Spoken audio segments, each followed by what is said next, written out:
When we ended the last video, we ended with Sonic Battle. Welcome back, and hopefully you enjoy the rest of the Sonic Timeline video. You already know what to do: like, sub, comment, and thanks. So, after the defeat of Emerald by Sonic, and Emerald blows up, completely annihilating whatever station he was on, otherwise known as the Death Egg, basically this man, this myth, this legend, Dr. Eggman, quite literally just creates another robot in his memory. Well, not in his memory, because he doesn't actually care about Emerald. But he basically sends the robot out to go fight Sonic and his colorful cast of friends. And then Tails gets a hold of him, turns him into the Cream family. Now, I would have called it the Cream Team, but these people just wanted to call it something so much better, didn't they? It's kind of crazy, isn't it? Anyway, moving on to the next slide. During the events of Sonic Rush, Blaze the Cat comes into the picture, and Blaze the Cat is quite literally one of the few characters I can say is a plot hole all to themselves. The fact that they exist the way they do is just a travesty, a tragedy, a idiotic synergy. Unless we want to make the case, the clear case, that Blaze the Cat from the future can only exist if Iblis exists. If Iblis doesn't exist, then Blaze the Cat can't exist, which sounds like the stupidest thing I've ever heard. So, like, even though we could talk about Eggman and Eggman nigga,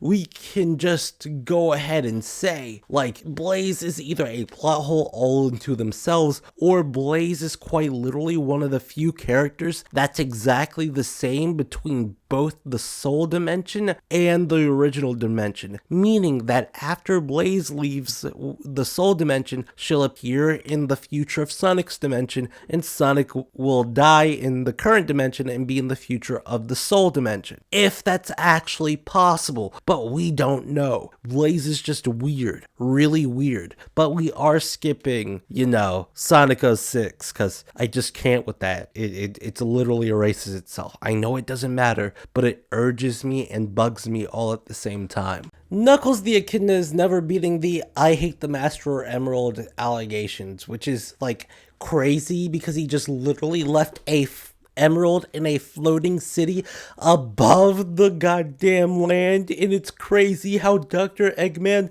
didn't just go and steal it instead of going to the Babylon Temple.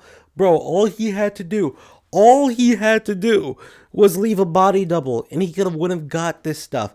But also, this is like a notable part in the timeline, because this is the first time that a actual super hyper advanced city that isn't affected by time travel is actually made. And I don't mean like supernatural in the sense that it's just something built by Eggman, but it's just a city where hover cars and hoverboards legitimately exist, and it just looks more advanced than anything Dr. Eggman was doing at the time. It's legitimately crazy that it turned out this way, but dude, this entire game just blew the lid off of the settings and the types of worlds you could legitimately have within Sonic the Hedgehog. The first time I saw this, I was literally flabbergasted on how this could actually happen in the Sonic universe. But it turns out that it's just me fucking tripping, because there's no way that this isn't the coolest shit in the world. Blaze's home dimension has not been fully explored and hasn't been filled out, so nothing in Sonic Rush Adventure really does anything for me, because there's no value to anything that's happened. We've never seen the pirates again. Eggman Nega appears in the future and in the alternate timeline, and it just doesn't make any sense. I'm trying to get my brain around why he even exists at this point. And then it's oh, where is Sonic Rivals? Where is it? Zero gravity, after what it did in the original Sonic Riders, feels like a paradox onto itself. I understand advanced technology, but they were clearly setting up. They were completely and clearly setting up the fact that the Babylon Rogues were more mystical than anything. And then they pull out, oh my god, they had a hyper evolved super mega ship. I thought thought these motherfuckers were genies, not astrophysicists. What's going on here? Sonic Unleashed is one of those games where the lore has a lot of implications, but none of those implications actually do anything, and they just sit there. Like waking up Dark Gaia prematurely. Why wouldn't this have done that during Sonic Adventure 2? It makes Sonic Adventure 2 quite literally less impactful, because we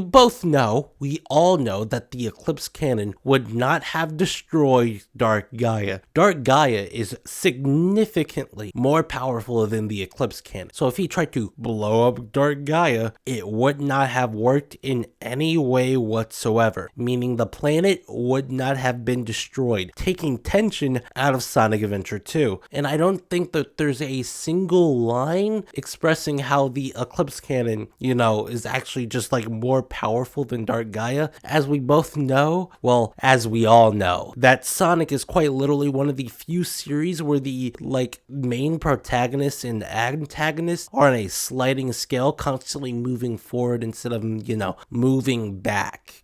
In Sonic Colors, they have the Interstellar Amusement Park. The Interstellar Amusement Park is quite literally just Eggman Land if you took it out into space. Oh wait, that's the name. But also, in the text for this actual part of the timeline, it says Sonic and his friends, but when it's actually just Sonic and Tails. And then they have the Wisp, but they say they cooperate with the Wisp in order to destroy the theme park, meaning that Sonic Colors 3DS is actually canon. I kind of refrain from using the 3DS stuff as canon if they have a game that goes with it, but that's literally mostly because I just don't want to put any redundant information in there. Knowing now that Sonic and his friends are in the game and not just Sonic, Tails, and the Wisp, because it quite clearly says Sonic and his friends cooperate with the Wisp. Now, you could say Yacker is the friends they're talking about, but I don't think so. I genuinely believe Sonic Colors 3DS is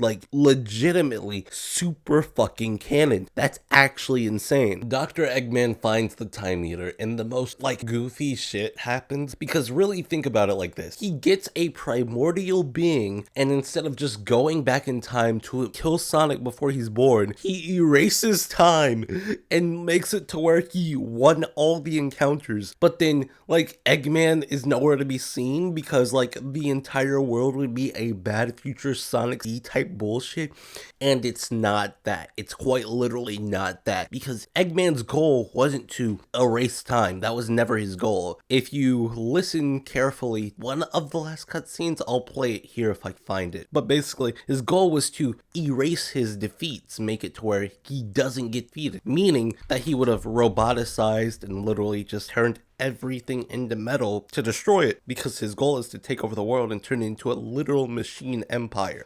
This is insane. It is completely insane. Also, you already know Sonic X Shadow Generation. Black Doom is there, and I don't think Black Doom, if he sees the planet taken over by Eggman, he's just gonna look at that and he's gonna okay, I need to gather my force and fucking take over the entire planet, because all of Black Doom's fucking biological shit just overpowers Eggman's everything.